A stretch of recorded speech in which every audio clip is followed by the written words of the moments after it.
विपक्ष को 24 की शंका। इस हफ्ते का ये देश है हमारा, इसी पर viewers.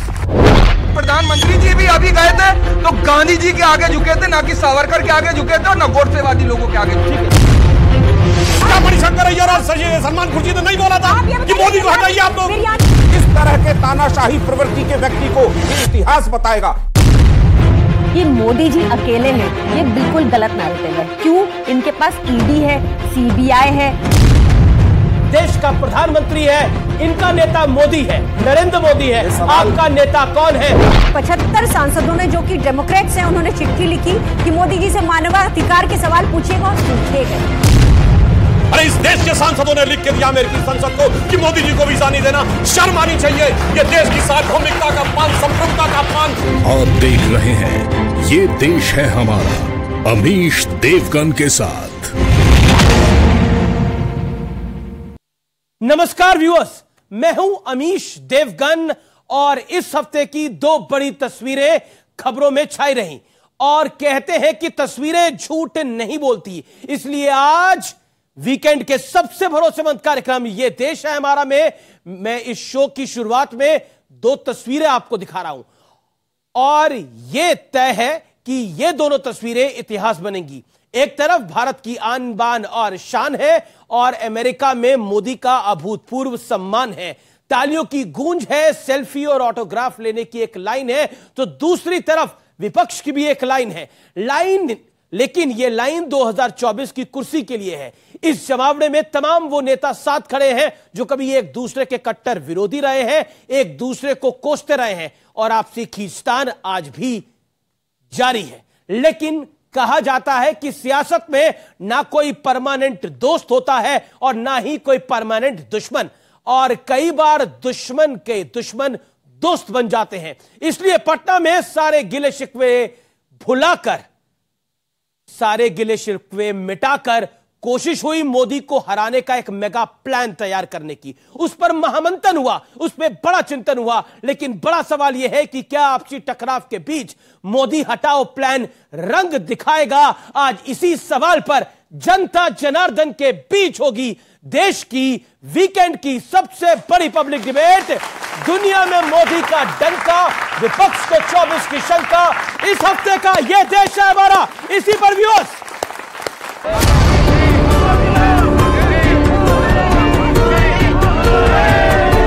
Welcome back to the White House.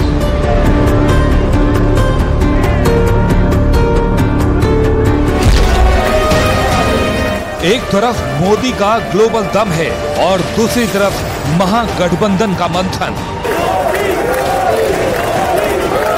ये देख रहा है एक अकेला कितनों को भारी पड़ रहा है, एक अकेला कितनों को भारी पड़ रहा है। पटना में एक फोटो सेशन चल रहा है, कितने भी हाथ मिला लो आपकी एकता कभी संभव नहीं है। 2024 में 300 से ज्यादा सीटों के साथ नरेंद्र मोदी जी का प्रधानमंत्री बनना तय।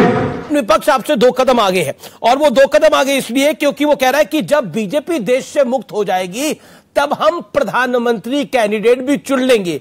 अगर 6 दावेदार हों तो हम लोग फैसला कर सकते हैं और इनको ये सुझाव दे सकते हैं। हफ्ते में 7 दिन होते हैं, इसमें तय कर ले कि मंडे को कौन होगा और फ्राइडे को प्रधानमंत्री कौन होगा। 2024 में मोदी वर्सेस ऑल होता हुआ हम देख रहे हैं। अरविंद केजरीवाल से लेकर नीतीश कुमार, राहुल गांधी, सब शायद एक मंच पर आएंगे। How do you see it, Modi versus all? Bring it on. इस बीच पटना में जब विपक्ष के दिग्गज जुड़े तो टकराव भी खुलकर दिखा। केजरीवाल ने अध्यादेश का मुद्दा उठाया तो उमर अब्दुल्ला से उनकी भिड़ंत हो गई। ममता बनर्जी और सीताराम येचुरी की दूरी भी खुलकर दिखी। केजरीवाल और कांग्रेस का भी टकराव हुआ और साझा प्रेस कॉन्फ्रेंस में केजरीवाल शामिल भी नहीं हुए। लेकिन इस बीच दूल्हा कौन का भी मुद्दा उठा। बात तो हम लोग का सलाह माने नहीं दिया, नहीं किया, शादी कर लेना चाहिए था, समय गया, बीता नहीं है, शादी करिए और हम लोग बाराती चले। गठबंधन की अगली बैठक शिमला में होगी, लेकिन पटना की बैठक में मोदी सरकार पर बड़ा हमला भी हुआ। देश टूट के कगार पर खड़ा है। लेकिन बड़ा सवाल यही है कि भारी मतभेद के बीच क्या विपक्ष मोदी का मुकाबला कर पाएगा? आज ये देश है हमारा में जनता के बीच इसी मुद्दे पर होगी सबसे बड़ी बहस। तो स्वागत है आपका आज देश की सबसे बड़ी बहस में। सबसे पहले जनता जनार्दन के लिए जोरदार तालियां। जो यहाँ पर व्यूअर्स बैठे हैं और उस पार जो व्यूअर्स बैठे हैं उनका भी अभिनंदन और उनका साधुवाद, क्योंकि उन्होंने आर पार को रिकॉर्ड व्यूअरशिप दी है इस हफ्ते भी, रिकॉर्ड व्यूअरशिप, उसके लिए धन्यवाद। मेरे साथ कौन कौन जुड़ रहा है? सुधांशु त्रिवेदी आज सामना करेंगे समूचे विपक्ष का अकेले। सांसद है, बीजेपी के प्रवक्ता है, जोरदार तालियों से अभिनंदन करिए डॉक्टर सुधांशु त्रिवेदी का। कांग्रेस की ओर से मौजूद हैं रिटायर्ड विंग कमांडर अनुमा आचार्य जी, प्रवक्ता कांग्रेस पार्टी की, जोरदार तालियों के साथ अभिनंदन करिए। सत्य प्रकाश मिश्रा हैं, नीतीश विचार मंच के राष्ट्रीय संयोजक हैं, जेडीयू के नेता हैं, जोरदार तालियों से इनका भी अभिनंदन है। प्रियंका कक्कर, प्रवक्ता आम आदमी पार्टी, जोरदार तालियों से इनका भी अभिनंदन है। सूर्य मैथिल, राजनीतिक विश्लेषक, उनका अभिनंदन है। सैयद जवाद, जाने माने राजनीतिक विश्लेषक, उनका अभिनंदन है। और आपका एक बार फिर अभिनंदन है। चलिए शुरुआत कर लेते हैं। मैडम आप पीछे शुरुआत करते हैं, अनुमा आचार्य जी आप पीछे शुरुआत करते हैं। और सवाल मेरा यह है कि आपके नेता कह रहे हैं कि दूल्हा तैयार है, बारात सजा के रखिए। और सवाल जब, क्योंकि फिल्मों की अगर बात हो रही है तो मेरे को तो दिमाग में आ रहा है कि आप फिल्म दिखाने की बात कर रहे हैं, हम साथ साथ हैं, लेकिन वहां एक दूसरे से पूछ रहे हैं हम आपके हैं कौन?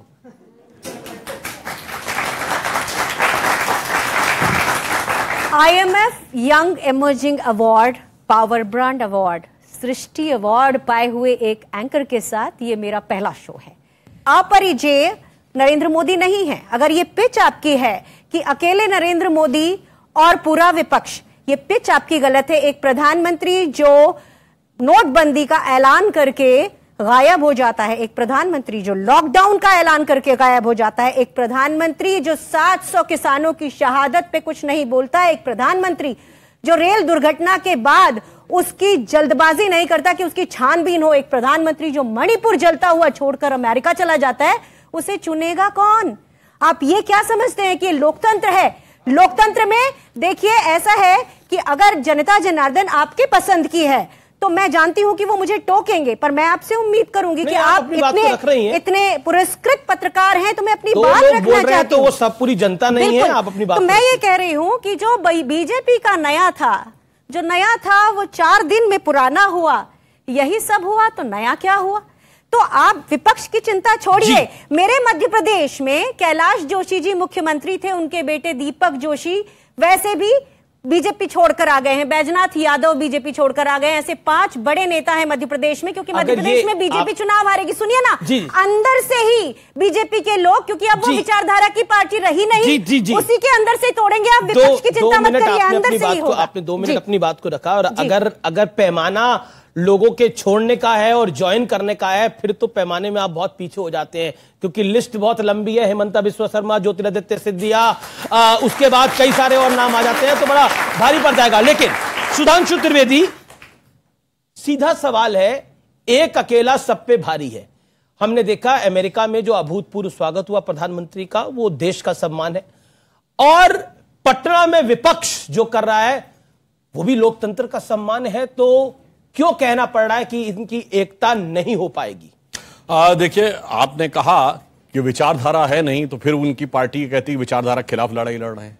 देखिए, एक अंतर है। एक तरफ प्रधानमंत्री जी अमेरिका में नजर आ रहे हैं, जहां पर भारत की डिफेंस को मजबूत करने के लिए अनेक डील हो रही हैं। प्रीडेटर ड्रोन, सेमीकंडक्टर्स और हमारे फाइटर प्लेन्स के इंजन्स यहां बन रहे हैं। एक डिफेंस डील पटना में हो रही है। वो डिफेंस डील क्या है? अपने अपने भ्रष्टाचार, अपने अपने कुनबे, अपने अपने परिवार को बचाने की डिफेंस डील, कि एक दूसरे को बचाएं। 25 जून से कितनी निकटता है, जिस दिन इमरजेंसी लगी थी। और एक लिविंग जनरेशन में कितनी दुनिया बदल जाती है। लालू प्रसाद यादव जी जेल में थे मीसा में, maintenance of internal security act, और कांग्रेस को उखाड़ने का संकल्प लेकर उनकी बेटी जब हुई थी तो नाम उसका मीसा इसीलिए रखा था। अब सुनिए, नीतीश कुमार जी जेपी आंदोलन के समय युवा नेता के रूप में कांग्रेस के खिलाफ संकल्प लेकर खड़े थे, और आज दोनों कांग्रेस के झंडे तले आकर देखिए कैसे मल्लिकार्जुन खड़गे जी और राहुल गांधी जी को रिसीव करने पहुंचे। और अब महत्वपूर्ण बात है, बिहार ही वो धरती है जहां भारत के इतिहास में पहला मुख्यमंत्री पद पर रहते हुए जेल गया भ्रष्टाचार के आरोप में, Lalu Prasad Yadav ji. He is the chairperson. Nitish Kumar ji तो हरकारे हैं, जैसे कि आदमी जाता है संदेश वाहक के रूप में, यहां चले जाओ वहां चले जाओ। जलवाए जलाल तो इस समय लालू प्रसाद यादव जी और उनकी पार्टी का है, क्योंकि नीतीश जी की पार्टी तो तीसरे नंबर की पार्टी है। तो आज हकीकत क्या है कि जो दिख रहा है विचित्र दिख रहा है। आज मैं कह सकता हूं बिहार में बहार है, नारा था, नीतीश कुमार हैं। आज बिहार में बहार है, भ्रष्टाचारियों की कतार है, मोदी के नफरत से दिल जार जार है, बचाना केवल अपना अपना परिवार है, यूं बिहार में बहार। जी चलिए मैं आता हूं, लेकिन दूल्हे की बात पे आपने क्लैरिटी नहीं दी, आप आगे दीजिएगा। अच्छा दूल्हे की बात पे। जी जी अरे अब एक लाइन देखिए, आपने कहा यहां कोई दूल्हा बनने को तैयार नहीं है। सबके मन में हसरत जरूर है। नहीं, प्रमोद तिवारी ने बोला दूल्हा आ जाएगा। नहीं सुनिए, वो दूल्हा दिख नहीं रहा है। आपने फिल्मों की बात कही, सुनिए आपने फिल्मों की बात कही तो मुझे याद आया 90 के दशक में गोविंदा की एक फिल्म थी, इसका गाना था ना मेरी मर्जी जी, उसमें एक लाइन थी, मैं अपनी शादी में ना जाऊं मेरी मर्जी। तो यहाँ का दूल्हा यही बोल रहा है, सब दूल्हा बनने को तैयार है। अब मैं रुक करता हूं। और इसी बीच मैं आपको बता देता हूं, इस मीटिंग के अंदर जब अरविंद केजरीवाल ने मुद्दा उठाया अध्यादेश का, तो उमर अब्दुल्ला नाराज हो गए। उन्होंने बोला कि आप कहां थे जब 370 हटाया जा रहा था, तब आप कहां थे? और कांग्रेस ने बोला यह मुद्दों को भटकाने का प्रयास हो रहा है, आज का मुद्दा मोदी को हराना है, यह मुद्दा संसद का मुद्दा है, आज का मुद्दा है ही नहीं। यानी अरविंद केजरीवाल अलग थलग पड़ गए हैं उस बैठक के अंदर। लेकिन मैं सीधा रुख करता हूं आपका, और आपके पास आता हूं सत्यप्रकाश मिश्रा। क्या आपको लगता है कि एक तरफ मोदी का भव्य स्वागत यूनाइटेड स्टेट्स के अंदर, वहां से एक बड़ा संदेश, और दूसरी तरफ से पटना से आप लोग संदेश देने का प्रयास कर रहे हैं, बताइए। अमीश देवगन जी, दो अलग बातें हैं। भारत के प्रधानमंत्री किसी राष्ट्र में जाते हैं, एक राज्य की अतिथि बनकर उनका कोई सम्मान करे, ठीक है, अच्छी बात है। आप हरे हरे डायमंड वहां दीजिए, कुछ वहां से भी हरे हरे चीज लाइए जिससे देश में बाहर होता, तो चलिए उनके ऊपर ताली बजाते। सुधांशु त्रिवेदी जी ने एक बात बहुत अच्छी कही है कि पटना से डिफेंस का एक बैठक हो रहा है। किस चीज का डिफेंस करेंगे? पहला लोकतंत्र का। ये जो अकेला भारी, ये जो तानाशाही प्रवृत्ति है, और मुझे शक है कि भारतीय जनता पार्टी को भी वो कह रहे कि तुम लोग भी मेरे साथ नहीं हो, मैं अकेला ही इन पर भारी हूं, तुम लोग भी चले जाओ, सुधांशु जी भी चले जाए, वो अकेला भारी। इस तरह के तानाशाही प्रवृत्ति के व्यक्ति को ये इतिहास बताएगा। इन्होंने एक बात और अच्छी कही कि 25 जून को इमरजेंसी, अघोषित इमरजेंसी पिछले 9 साल से इस देश में है। विपक्ष की तमाम पार्टियों को टारगेट कर करके सताया गया, और उधर से जो लोग भ्रष्टाचारी थे इनके यहां गए, वॉशिंग मशीन में हेमंत विश्व शर्मा धुल गए, नारायण राणे धुल गए, और तमाम धुल धुल करके इनके सब एक बात बता दीजिए, सारे भ्रष्टाचारी सत्यबाबू आज इनके पार्टी में वॉशिंग मशीन से धुल करके आपने फंसा दिया सुधांशु त्रिवेदी को। जोरदार ताली आज इनके लिए। अब एक बात बताइए, आपने बोला सारे भ्रष्टाचारी वहां गए, वहां जाके धुल गए, लालू यादव जी तो वहां गए नहीं, वो भ्रष्टाचारी है कि नहीं है, कन्विक्टेड है कि नहीं है? लालू प्रसाद यादव जी पर इस देश के अंतिम अदालत ने कोई फैसला नहीं सुनाया। मैं कानून का छात्र रहा हूं, जब तक अंतिम अदालत कोई फैसला नहीं सुनाती कोई बात आप उन पर नहीं कर सकते। रुक जाइए, कोई फैसला नहीं सुनाया उच्चतम न्यायालय में। तो लालू जी ईमानदार है। दूसरा सुनिए, लालू जी ईमानदार है। इस देश के लालू जी ईमानदार है। देश के लोकतंत्र के लिए कन्याकुमारी से लेकर कश्मीर तक की आज जो पार्टी बैठी है, वो इस देश के प्रति और इसके मूल्य और संविधान के प्रति ईमानदार है। लोकतंत्र के लालू यादव पर आप कुछ नहीं बोले, और लोकतंत्र के प्रति ईमानदार कौन है, इस पर बहस जारी है। सुधांशु, लोकतंत्र की बात प्रधानमंत्री ने अमेरिका के सदन में भी कही और कहा भारत एक ज्वलंत लोकतंत्र है। एक सेकंड, अध्यादेश ला रहे हैं। देखिए कितनी मजेदार बात है, जिन पार्टियों में नेता कौन, इसमें कोई दुविधा नहीं, निस्संदेह यही और मेरा यही इसका परिवार, वो जब आपस में मिलते हैं कहते हैं संदेह है, बाद में तय करेंगे कि नेता कौन होगा। एक फार्मूला जैसे अभी हरदीप पुरी जी बोले, तो इस देश में, दुनिया में एक देश है, जानते हैं, जहां 1-1 साल का प्रधानमंत्री होता है, वो स्विट्जरलैंड। शायद उस ढंग का एक फार्मूला लोग बनाए तो आपस में इनकी कुछ एकता हो सकती है। कल्पना तो कह रहे हैं मंडे टू फ्राइडे, कल्पना सुनिए, सैटरडे संडे छुट्टी पर रहेगा देश क्या? नहीं सुनिए तो, उम्मीदवार के लिए बहुत चिंतित है। अब जो हकीकत है वो बोल दिखा नहीं पा रहे, चेहरे पे कुछ और है, मैं जाहिर क्या करें कि अब जो चेहरे से जाहिर है छुपाएं कैसे? लेकिन तेरी मर्जी के मुताबिक नजर आए कैसे? आप चाह रहे हैं आपकी मर्जी के मुताबिक आए, हम प्रधानमंत्री तय करेंगे, प्रधानमंत्री तय हो जाएगा। ये कह रहे हैं आपकी मर्जी के मुताबिक नजर आए कैसे? आगे मैं बोल रहा हूं, नेता चुनने की कवायद हुई बहुत बाद की बात, पहले मुश्किल है कि अपने परिवार को बचाएं कैसे। ठीक है, ठीक है। प्रियंका कक्कड़ इंतजार कर रही है, लेकिन प्रियंका जी पर जाने से पहले 2 बाइटें सुननी जरूरी हो जाती हैं, लाजमी हो जाती है। लेट्स प्ले दैट बाइट, जिसके अंदर अरविंद जी पर, अरविंद केजरीवाल की पार्टी के ऊपर कांग्रेस के नेताओं ने, छोटे मोटे नहीं, राष्ट्रीय प्रवक्ता ने, बड़े नेता ने क्या कमेंट करा है, वो सुनना बेहद आवश्यक है। Let's play that. Kejriwal ji और मोदी जी की मोडस ऑपरेंडी एक ही है, इसीलिए हम कहते हैं ये बड़े भाई और छोटे भाई का संबंध है। खुद के 2 मंत्री भ्रष्टाचार के आरोप में जेल में है, एक मुख्यमंत्री दारू की ऐसी अवस्था में पहुंचता है कि हवाई जहाज में बैठने के लिए योग्य नहीं माना जाता। मैं केजरीवाल जी से कह दूं, अंग्रेजी में कहा जाता है ना कि आपको कोई मिस नहीं करेगा, आप जाए ना जाए उससे कोई फर्क नहीं पड़ता है। तो केजरीवाल को कोई मिस नहीं करेगा, और दारू वाली जो बात बोली, शराब वाली जो बात बोली, वो आपने सुनी। प्रियंका कक्कड़, उमर अब्दुल्ला भी नाराज हो गए, उन्होंने बोला कि आप कहां थे जब 370 हटाया गया। क्या आपको लगता है इस पूरे मंच पर, खासतौर पर विपक्षी एकता के मंच में, अरविंद केजरीवाल को अलग थलग कर दिया गया है?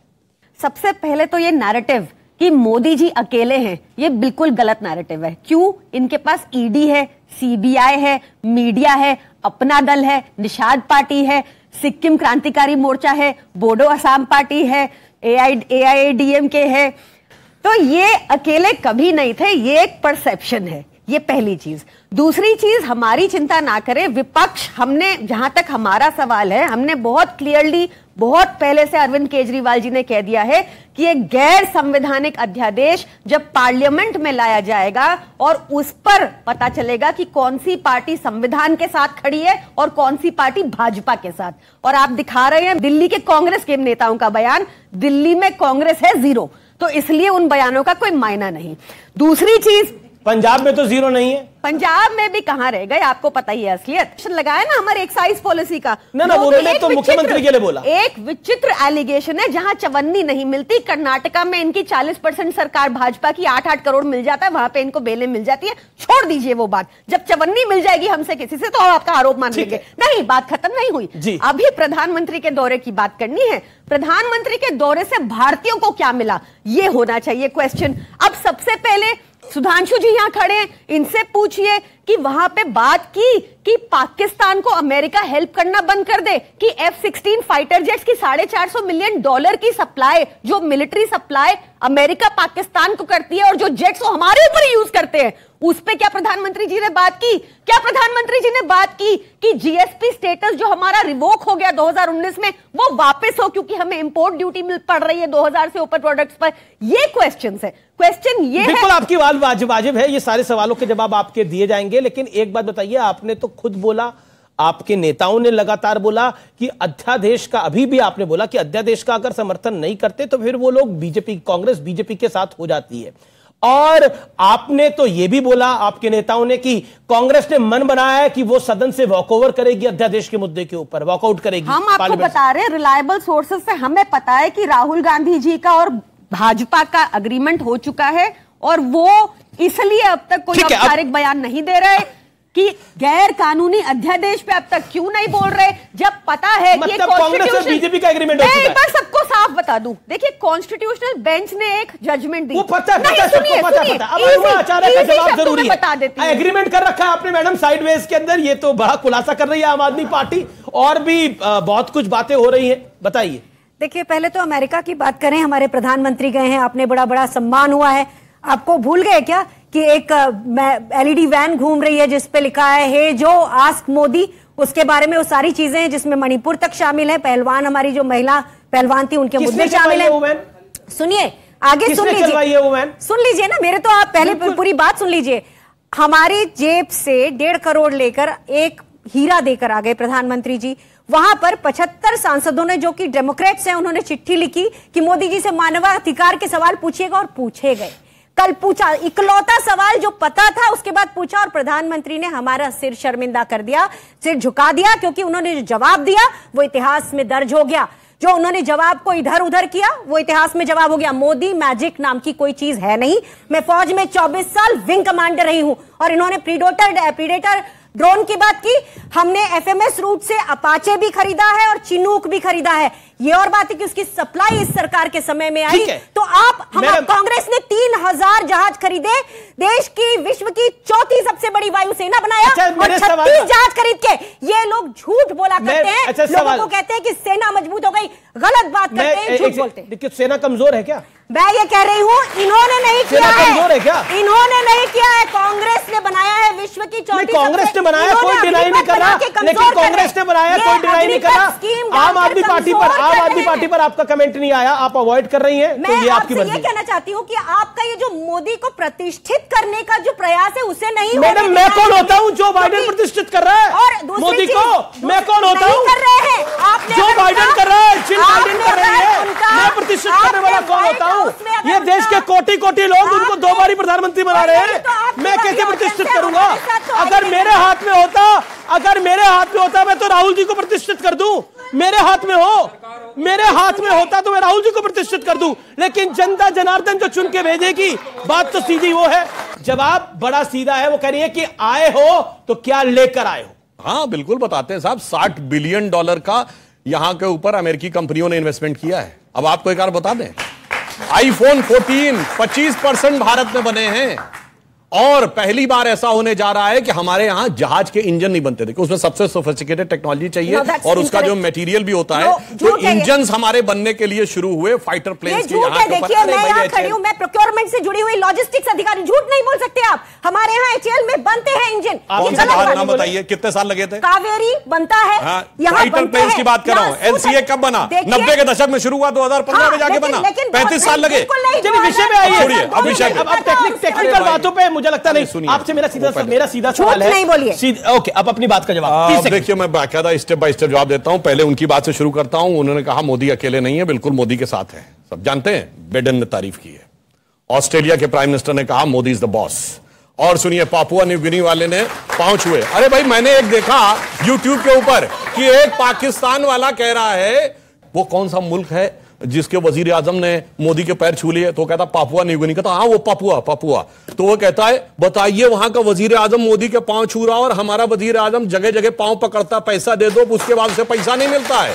और राहुल गांधी जी के ननिहाल इटली की prime minister Giorgia Meloni Modi ji की तारीफ कर चुकी हैं। और जहां इन्होंने कहा सांसदों की चिट्ठी, अरे भाई अमेरिका के सांसदों की झूठ पे झूठ। अरे इस देश के सांसदों ने लिख के दिया अमेरिकी संसद को कि मोदी जी को वीजा नहीं देना। शर्म आनी चाहिए। यह देश की सार्वभौमिकता का अपमान, संप्रभुता का अपमान, लोकतंत्र का अपमान, संवैधानिकता का अपमान, इतना बड़ा अपमान हुआ था, मगर उसके बावजूद आप देखिए काल चक्र की गति देखिए कि इन्होंने अमेरिकी संसद को लिख के दिया था कि उनको वीजा मत दीजिएगा, जबकि उन्होंने कभी अप्लाई नहीं किया था। आज दो बार अमेरिकी संसद के संयुक्त सत्र को उन्होंने संबोधित किया, 21 तोपों की सलामी ली। और सुनिए जो इन्होंने बात कही, बैरक ओबामा ने क्या बोला था? बैरक ओबामा ने द प्रॉमिस लैंड में लिखा कि 26/11 के बाद भारत की सेना आक्रमण करने को तैयार थी, मगर मनमोहन सिंह की कांग्रेस सरकार ने इसलिए डिसीजन नहीं लिया क्योंकि उन्हें डर था उससे उपजे वातावरण से भाजपा को फायदा होगा। मुंबई के हमले के बाद ये द प्रॉमिस लैंड अपनी किताब में लिखा है।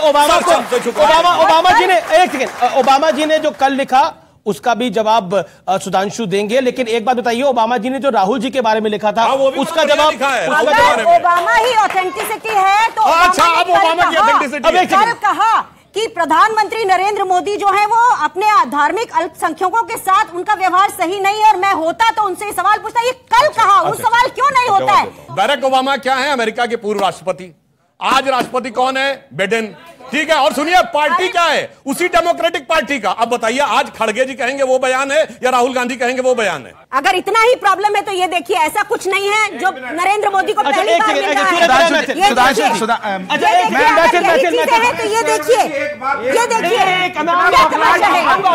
ये दोनों जवाब दे दूं।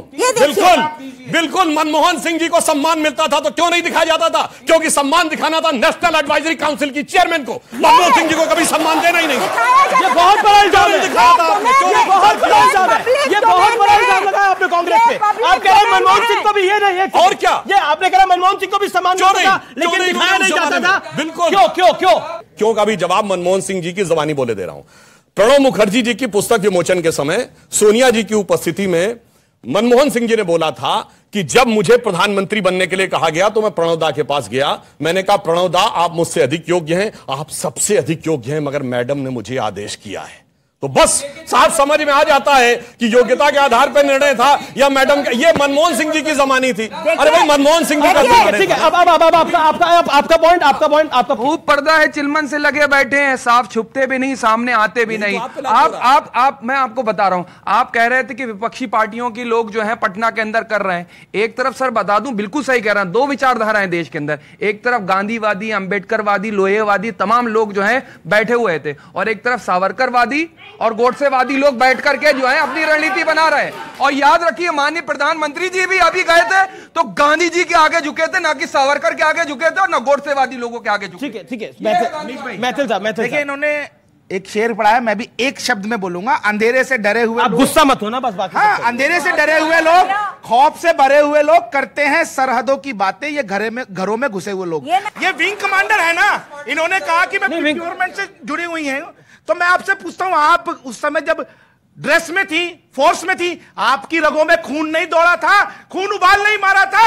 जब हमारे लोगों को 26/11 में चुन चुन के मारा गया था, तब आपका क्या बात कर रहे हैं? देखिए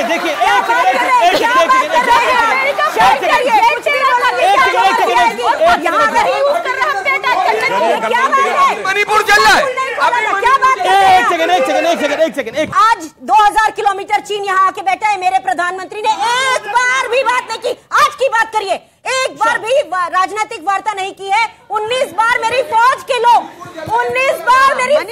लोग जाके बात कर रहे हैं, लेकिन प्रधानमंत्री घर में डर के बैठा है। विदेश मंत्री कहता है कि बड़ी अर्थव्यवस्था है तो क्या हम उसके ऊपर चढ़ जाए? शर्म आनी चाहिए। हम आज की बात करेंगे। ये तो 2000 किलोमीटर कहां से आ गया? 2000 किलोमीटर 2000 किलोमीटर चीन आ गया है तो यहाँ पर तो दिल्ली के अंदर चला जाएगा। 2000 किलोमीटर क्यों नहीं आता है? ये लाइन में अगर इस पूरे लाइन को 3000 किलोमीटर, ये लाइन को अगर आप 3000 किलोमीटर माने, इसमें अगर 1 किलोमीटर आ जाए, अगर 1 किलोमीटर आ जाए तो पूरी पेरिफेरी में लगभग 3000 किलोमीटर होता है। क्यों नहीं समझते हम? भैया, अगर लद्दाख से लेके अरुणाचल तक मतलब सब जगह घुसा है चीन, मतलब गजब है भाई। दिमाग में ऐसा चाइनीज वायरस घुसा हुआ है। मैं पूछना चाहता हूँ, ये बड़ा आपका बड़ा स्टेटमेंट है।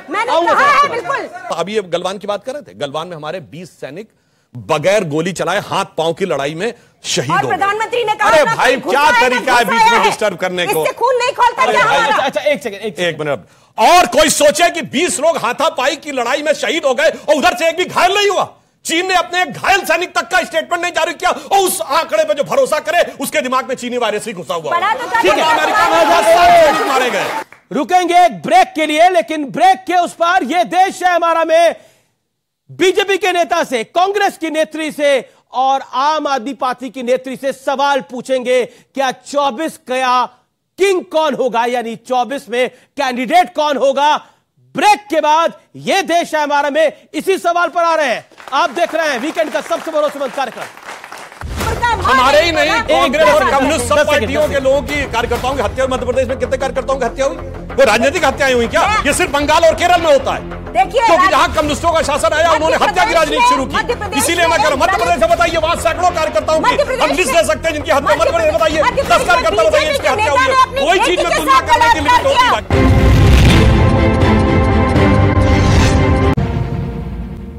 वेलकम बैक व्यूअर्स, आप देख रहे हैं ये देश है हमारा, वीकेंड का सबसे भरोसेमंद कार्यक्रम न्यूज 18 पर।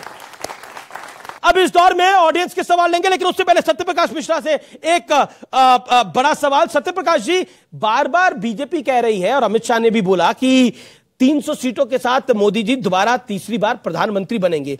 बीजेपी कह रही है कि सब भ्रष्टाचारी एक मंच पर आ रहे हैं अपने अपने परिवारों को बचाने के लिए। जवाब देखिए, अमित शाह जी ने कुछ दिन पहले 350 सीट कहा था, अभी 300 पर आए हैं, फिर 250 पे आएंगे, फिर वो 200 पे चले जाएंगे और फिर वो 150 पे चले जाएंगे। और नीतीश कुमार जी का इस पर एक बयान है कि पूरा विपक्ष यदि एक हो गया तो 100 सीट से नीचे चली जाएगी भाजपा। और सीएसडीएस का एक सर्वे है कि 1% भी वोट इधर उधर हो गया तो भाजपा की सरकार इस देश में नहीं बनेगी। हिंदी हार्टलैंड में 141 सीटों की बात है, अगर हम 50 सीट कम कर दें सिर्फ तो भाजपा की सरकार ऐसे भी नहीं बनेगी। तो बंगाल में कांग्रेस ममता जी के साथ समझौता करेगी, दिल्ली में कांग्रेस आम आदमी पार्टी के साथ समझौता करेगी, या फिर कांग्रेस दिल्ली को छोड़ेगी?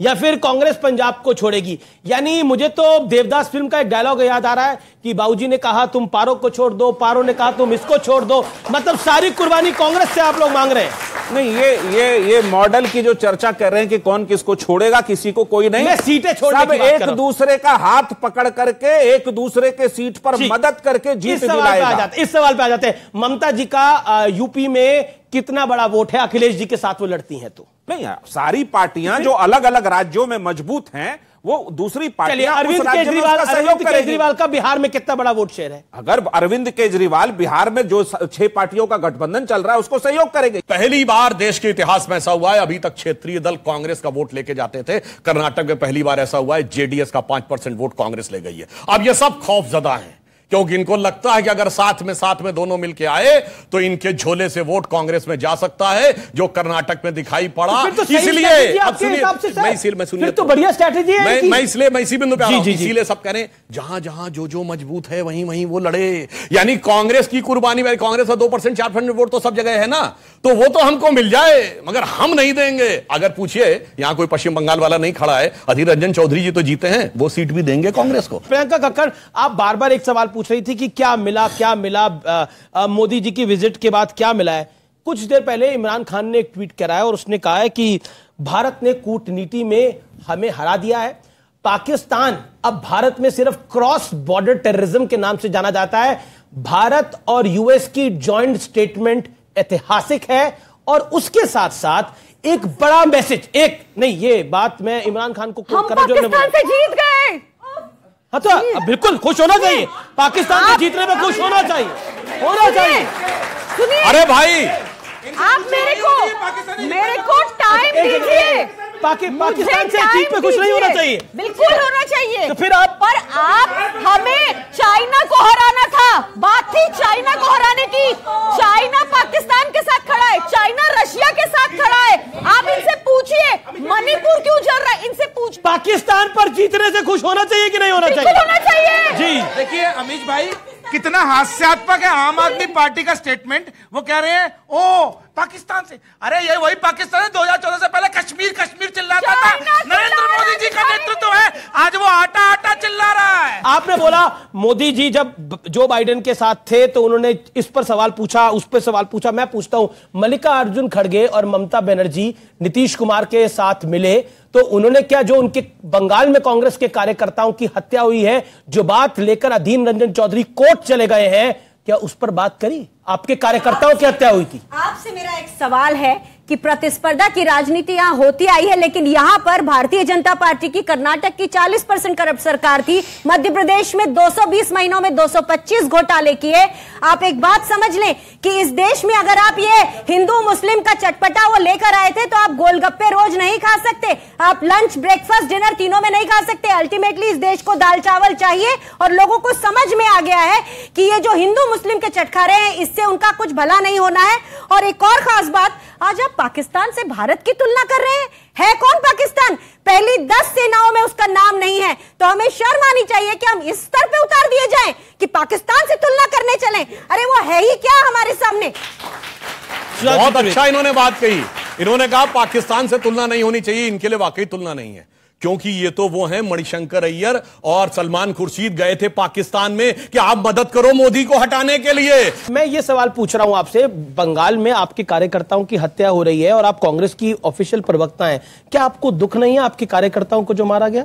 देखिए, बंगाल में हिंसा होती है, किसी भी पार्टी जिसके साथ हिंसा होती है उसे दुख होता है। भारतीय जनता पार्टी कई बार मध्य प्रदेश में हिंसा करवाती है, मुझे दुख होता है। हमारे देश की जनता का जो मुद्दा है वो सबसे ऊपर होना चाहिए। कमलनाथ जी ने इसका जिक्र नहीं किया, अधीर रंजन चौधरी ने तो बंगाल का जिक्र किया। नरेंद्र मोदी जी ने मणिपुर का जिक्र नहीं किया, नरेंद्र मोदी जी ने अभी तक मणिपुर का जिक्र नहीं किया। नरेंद्र मोदी जी ने भाई आप क्या बात कर रही है? बंगाल में हमारे ही नहीं, कांग्रेस और कम्युनिस्ट सब पार्टियों के लोगों की कार्यकर्ताओं की हत्या, मध्य प्रदेश में कितने कार्यकर्ताओं की हत्या हुई?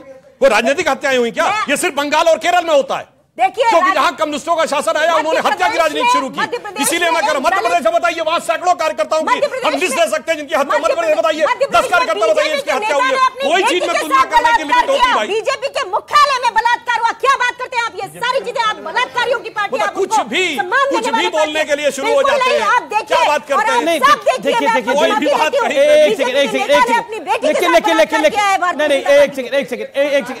आप सवाल आपका। कल प्रधानमंत्री मोदी ने अमेरिकी प्रेस मीडिया को पहली बार कोई एक प्रेस कॉन्फ्रेंस करी, तो भारत में वो कब दिन आएगा जब प्रधानमंत्री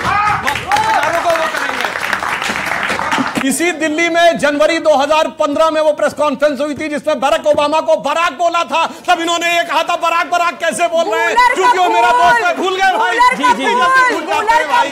और सुनिए, जी अच्छा, ये मैडम है, इनका हाथ को पहले तो आपको हाथ आपका जल्दी स्वस्थ हो, हम बोलते हैं। आपका सवाल क्या मैडम?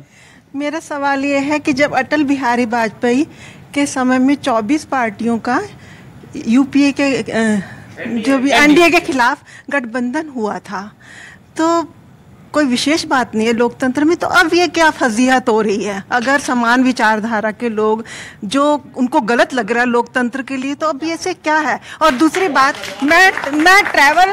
मैं ट्रैवल ब्लॉगर हूँ, गलत बात नहीं कर रही हूँ। मैं बिहार में कुछ नीतीश जब आए थे तब मैंने पूरा घूमा बिहार, मेरा कुर्ता पीछे से घिस गया गाड़ियों में ऐसे ऐसे कूदते कूदते, और अब मैं गई हूँ प्लेन बिल्कुल सड़कें हैं। क्या पता अच्छा आए परिवर्तन देश के विकास के लिए। ये सवाल है कि गठबंधन तो पहले भी होते थे, लेकिन अब बीजेपी इसको इतना उखड़ क्यों रही है? क्या डर रही है बीजेपी? सुनिए, अटल जी के नेतृत्व में जब हमने एनडीए बनाया, वो देश के इतिहास का पहला गठबंधन था जिसने अपना कार्यकाल पूरा किया। जानते क्यों? क्योंकि गठबंधन के साथ ही यह तय हुआ कि गठबंधन का नेता अब की बारी अटल बिहारी था। इनसे पूछिए गठबंधन का नेता कौन? बाएं दाएं चे पे पता नहीं क्या, मोदी वर्सेस कौन? ठीक है, इसी सवाल पर आते हैं। ये बड़ा पॉइंट है, मोदी वर्सेस कौन। और आप तीनों से मेरा सवाल है, सत्यप्रकाश जी, मोदी वर्सेस कौन? इनका नेता है जिसको 10 साल से लोग सत्ता में देख रहे हैं, देश का प्रधानमंत्री है, इनका नेता मोदी है, नरेंद्र मोदी है। आपका नेता कौन है? अरविंद केजरीवाल है, राहुल जी है, नीतीश कुमार है, तेजस्वी यादव है, आदित्य ठाकरे है, उद्धव ठाकरे है, शरद पवार है, सुप्रिया सूले है, कौन है? मोदी वर्सेस 140 करोड़ की जनता है इस देश की। मोदी को हराने के लिए, रुक जाइए, अब देखिए, मोदी को हराने के लिए 140 करोड़ जनता अभी आ रहे हैं। आप प्रधान नीति जब इस देश की बन जाएगी तो आपको प्रधानमंत्री भी पता चल जाएगा। एक से एक काबिल और कद्दावर लोग हैं वहां, तो एक मोदी जी और कोई है भी नहीं। पूरे भारतीय जनता पार्टी नेता विहीन होते जा रही है, वहां तो कोई है भी नहीं। नेतृत्व विहीन पार्टी, नीति विहीन पार्टी, उसके खिलाफ हम लोगों की प्रधान नीति बनेगी, प्रधानमंत्री आ जाए। मैं आपकी मजबूरी समझता हूं, मैं इस मजबूरी का फायदा नहीं उठाऊंगा आज। मैं आपकी मजबूरी समझता हूं, मैं इस मजबूरी का फायदा नहीं उठाऊंगा, लेकिन मैं मैडम आपकी बात आना चाहता हूं। समझिए कि राज की बात कह दूं तो जाने महफिल में फिर क्या हो, इशारों को अगर समझो राज को राज रहने दो। ठीक है, ये भी ठीक है, लेकिन आज लाइटर नोट पे बात हो रही है तो बहुत उत्तेजित बहस हो गई, लेकिन एक अच्छा सवाल है मैडम आपका। एक अच्छा वर्सेस कौन पे मैं कुछ बोल सकता हूं? हाँ, देखिए, एक तरफ है, सुनिए, एक तरफ है जांचे परखे खरे तपे तपाए आजमाए मोदी जी, दूसरी तरफ जानते कौन है? दूसरी तरफ वो भी हो सकते हैं जो चारा घोटाले वाले हैं, वो भी हो सकते हैं जो कोयला घोटाले वाले हैं, वो भी हो सकते हैं जो दारू घोटाले वाले हैं, वो भी हो सकती हैं जो भर्ती घोटाले वाले हैं, या फिर जैसे एक लाफ्टर शो में कहा जाता था ना, इधर मोदी उधर पहचान कौन, ये भी हो सकता है। ठीक है, मैं मैडम आपकी बात आता हूं। मैडम अनुमा आचार्य जी एक कांग्रेस के प्रवक्ता है, एक समय पर आम आदमी पार्टी पूरे कश्मीर टू लेकर कन्याकुमारी बताती थी कि किस तरह से कांग्रेस ने भ्रष्टाचार किया है और कैसे वो परिवारवादी पार्टी है। उसको आप भूल जाइए थोड़ी देर के लिए। एक सवाल का जवाब दे दीजिए मैडम कि कौन मोदी वर्सेस कौन है? क्या मोदी वर्सेस राहुल गांधी देखेंगे हम 2024 में? ये नैरेटिव ही नहीं है, तानाशाह वर्सेस लोकतंत्र है, क्योंकि तानाशाह राहुल गांधी भी नहीं है। आप तो बोलिए कम से कम, पहले से सुनिए ना, पहले से डिसाइड होने वाला तो तानाशाह होता है। लोकतंत्र का तरीका क्या है? लोकतंत्र में कोई भी बार बार चुना नहीं जाता। लोकतंत्र में जो लोग चुने जाएंगे वो सलाह करेंगे और वही उनका निर्णय होगा, वही प्रधानमंत्री होगा। ये आप तानाशाही की बात कर रहे हैं, ये पिच नहीं चलेगी। ये पिच लोकतंत्र के हिसाब से गलत है, ये राजतंत्र की पिच है, ये अश्वमेध घोड़ा जो कहते हैं उनकी पिच है, लेकिन ये लोकतंत्र की पिच नहीं है। अच्छा। इसलिए पिच बदलिए। तो मोदी आप राहुल का नाम नहीं ले सकती। इन्होंने ये कहा कि लोकतंत्र से चुना जाएगा। डॉक्टर मनमोहन सिंह लोकतंत्र से चुने गए थे, पीवी नरसिम्हा राव लोकतंत्र से चुने गए थे। 31 अक्टूबर 1984 को इंदिरा गांधी जी की दुखद हत्या के बाद स्वर्गीय राजीव गांधी लोकतांत्रिक प्रक्रिया से चुने गए थे। और इंदिरा गांधी जी इंडिकेट सिंडिकेट की लड़ाई में 1966 में गूंगी गुड़िया के रूप में लोकतंत्र से चुनी गई थी। और फरवरी 1946 में कांग्रेस कार्य समिति के प्रस्ताव में 0 वोट पाकर जवाहरलाल नेहरू लोकतंत्र से चुने गए थे। क्या लोकतंत्र है, गजब का लोकतंत्र है भाई इनकी पार्टी जी।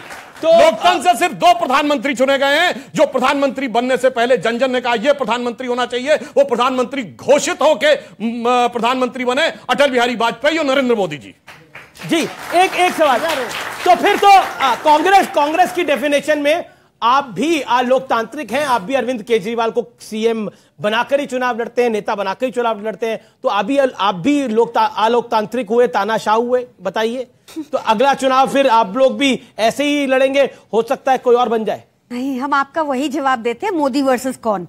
मोदी वर्सेस महंगाई, Modi versus 45 year old high unemployment, Modi versus Bundelkhand expressway जो 14,450 करोड़ का था और ढह गया एक हफ्ते के अंदर। मोदी वर्सेस सप्तऋषि की वो मूर्तियां जो 7 दिन में उड़ गई, 7 मूर्तियां जिस पे कोई कार्रवाई नहीं हो रही। Modi versus people of India, Modi versus electricity, Modi versus पानी।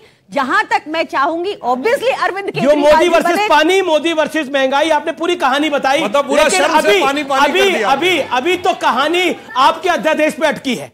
ये अध्यादेश का साथ देंगे तो आप इनके साथ जाएंगे, अगर अध्यादेश का साथ नहीं देंगे तो कांग्रेस भी बीजेपी की श्रेणी में आ जाएगी। सही या गलत? बिल्कुल सही। संविधान के साथ है या भाजपा के साथ?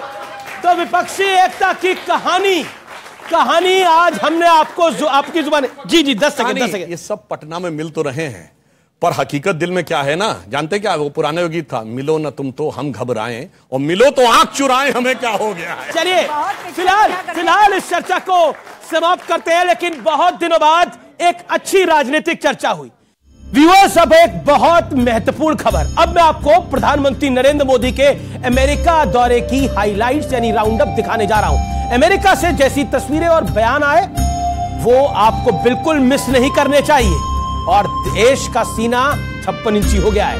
प्रधानमंत्री मोदी 20 जून को अपनी पहली स्टेट विजिट पर अमेरिका के लिए रवाना हुए और 21 जून को उन्होंने न्यूयॉर्क में वर्ल्ड योगा डे के कार्यक्रम में हिस्सा लिया। संयुक्त राष्ट्र मुख्यालय में 9वें अंतर्राष्ट्रीय योग दिवस में के मौके पर यह कार्यक्रम आयोजित किया गया था, जिसमें 130 से ज्यादा देशों ने हिस्सा लिया और यह गिनीज बुक ऑफ रिकॉर्ड में भी आया। प्रधानमंत्री मोदी ने अमेरिका में कई बड़े लोगों से मुलाकात की। इसमें एलन मस्क भी शामिल थे, जिन्होंने खुद को मोदी का फैन बता दिया। इसके अलावा मशहूर गणितज्ञ निकोलस नसीम तालेब ने कहा कि भारत को कोविड मैनेजमेंट बेहद प्रभावशाली रहा है। इन्वेस्टर रे डालियो ने कहा कि जब से पीएम मोदी का समय आया है तब से भारत का समय भी आ गया है। मशहूर लेखक नील टायसन ने कहा कि प्रधानमंत्री मोदी के लिए कुछ भी असंभव नहीं है। इसके बाद प्रधानमंत्री मोदी ने अमेरिका के राष्ट्रपति जो बाइडेन और जिल बाइडेन को भारतीय संस्कृति के दर्शन कराए, क्योंकि प्रधानमंत्री इन दोनों के लिए जो तोहफे लेके गए, जो गिफ्ट लेके गए, उससे हमारी विरासत, हमारी परंपरा, हमारी संस्कृति का पता लगता है। चंदन की लकड़ी से बने खूबसूरत बॉक्स में जो बाइडेन के लिए जो उपहार थे, जिसे जयपुर के कारीगरों ने बनाया था और नक्काशी की थी, चंदन की लकड़ी को खासतौर पर मैसूर से मंगवाया गया था। अब देखिए गिफ्ट बॉक्स में चांदी के गणपति और दीप के अलावा क्या क्या था। ये चीज भारतीय संस्कृति के लिए बहुत जरूरी है सुनना। मैसूर से चंदन की लकड़ी यानी भूदान, बंगाल का सिल्वर नारियल यानी गौदान, गुजरात का नमक यानी लवणदान, झारखंड का सिल्क यानी वस्त्रदान, पंजाब का घी यानी अजयदान, महाराष्ट्र का गुड़ यानी गुड़दान, उत्तराखंड का चावल यानी धान्यदान, राजस्थान का सोने का सिक्का यानी हृदयदान, राजस्थान का चांदी का सिक्का यानी रुपया दान, तमिलनाडु का तिल यानी तिलदान को शामिल किया गया था। इसके अलावा पीएम मोदी ने फर्स्ट लेडी जिल बाइडेन को एक यूनिक ग्रीन डायमंड गिफ्ट किया। प्रधानमंत्री मोदी ने भारतीय परंपराओं के जरिए अपने होस्ट का सम्मान किया, तो अमेरिका की फर्स्ट फैमिली ने भी अपने गेस्ट के लिए डिनर में खास इंतजाम किए थे, जिसका मेन्यू शुद्ध शाकाहारी था यानी वेजिटेरियन था। साथ ही भारत और अमेरिका के कई बड़े और मशहूर मेहमान इस ऐतिहासिक शाम के गवाह बने। मिस्टर प्रेसिडेंट, जब आपने 2014 में मेरे लिए बैंक्वेट रखा था, उस दौरान संयोग से मैं नवरात्रि के 9 दिन के मेरे फास्ट चल रहे थे। इससे पहले व्हाइट हाउस में गार्ड ऑफ ऑनर के साथ प्रधानमंत्री मोदी का भव्य और जोरदार स्वागत हुआ। इस दौरान वहां बड़ी संख्या में भारतीय मूल के नागरिक भी जुटे रहे। करीब 3 दशक पहले एक साधारण नागरिक के रूप में मैं अमेरिका यात्रा पर आया था और उस समय मैंने व्हाइट हाउस को बाहर से देखा था। Welcome, Mr. Prime Minister. Welcome back to the White House. इसके बाद अमेरिका और भारत के बीच औपचारिक द्विपक्षीय यानी बायलैटरल टॉक्स हुए। इस मीटिंग के बाद ज्वाइंट प्रेस कॉन्फ्रेंस में प्रधानमंत्री मोदी ने भारत को बदनाम करने वाले एजेंडे की हवा ही निकाल दी। Mr. Prime Minister, India has long prided itself as the world's largest democracy, but there are many human rights groups who say that your government has discriminated against religious minorities. Bharat के लोकतांत्रिक मूल्यों में कोई भेदभाव नहीं है, न धर्म के आधार पर, न जाति के आधार पर, न उम्र के आधार पर, न भूभाग के आधार पर। इसके बाद वो पल आया जिसका सभी को इंतजार था। प्रधानमंत्री मोदी ने अमेरिका की संसद में कदम रखा तो अमेरिकी सांसद उनके फैंस की तरह उनकी ऑटोग्राफ लेने के लिए उमड़ पड़े। सभी में सेल्फी क्लिक करने की और कराने की होड़ थी। इसके बाद वो हुआ जिसकी किसी ने शायद उम्मीद नहीं करी थी। सदन में मोदी मोदी के नारे गूंजने लगे। ये अपने आप में ऐतिहासिक था। संसद अमेरिकी थी लेकिन सीन पूरा भारतीय था। ऐसा लगा ही नहीं कि ये अमेरिकन पार्लियामेंट है।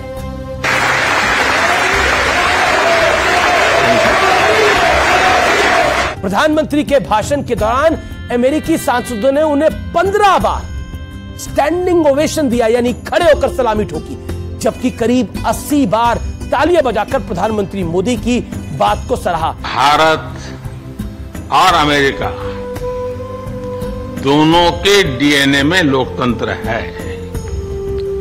लोकतंत्र हमारा स्पिरिट है। ये कहानी सिर्फ नरेंद्र मोदी के सम्मान की नहीं है, ना ही ये कहानी केवल भारत के प्रधानमंत्री के एक सुपरहिट शो की है।